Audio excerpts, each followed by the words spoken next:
Hello everyone, সকলকে জয় টিউটরের পক্ষ থেকে শুভেচ্ছা। আজকের বিষয় পরিসংখ্যান, নবম দশম শ্রেণীর পরিসংখ্যান। পরিসংখ্যান নিয়ে যাবতীয় যা প্রশ্ন রয়েছে আজকে সব সমাধান করা হবে। তো এখানে চলকের কাজ করা হয়। তো এখানে দুইটা চলক নিয়ে কাজ করা হয়, একটা হচ্ছে বিচ্ছিন্ন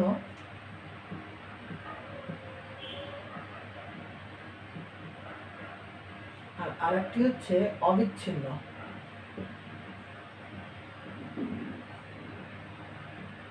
একটি কি বিচ্ছিন্ন আর একটি অবিচ্ছিন্ন। তো বিচ্ছিন্ন চলক কি এবং অবিচ্ছিন্ন চলক কি?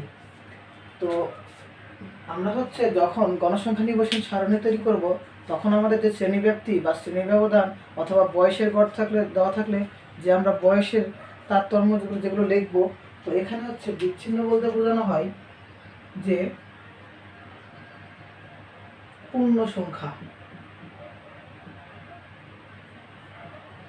বিচ্ছিন্ন বলতে বোঝানো হয় কি পূর্ণ সংখ্যা, আর অবিচ্ছিন্ন বলতে বোঝানো হয় পূর্ণ সংখ্যা বাদে সকল বাস্তব সংখ্যা। অর্থাৎ পূর্ণ সংখ্যা বলতে বোঝানো হয় বাস্তব সংখ্যা, কিন্তু সেটা পূর্ণ সংখ্যা হতেও পারে নাও হতে পারে। যেমন একটা মানুষের বয়স, বয়স কখনো কি অপূর্ণ সংখ্যা হতে পারে? দশমিক এগুলো না। অথবা হচ্ছে এগুলো দ্বারা এখানে থেকে বোঝানো হয় যে বাস্তব সংখ্যা বলতে বোঝানো হয় অবিচ্ছিন্ন, আর পূর্ণ সংখ্যা বলতে হয় বিচ্ছিন্ন। যেমন একটা বাসার সদস্যের সংখ্যা, অথবা হচ্ছে একটা ফ্যামিলির তার আত্মীয়, অথবা তার বাসা, তার অথবা তার গ্রামের জনগণের সংখ্যা, এসব বোঝালে কি হয়? বিচ্ছিন্ন।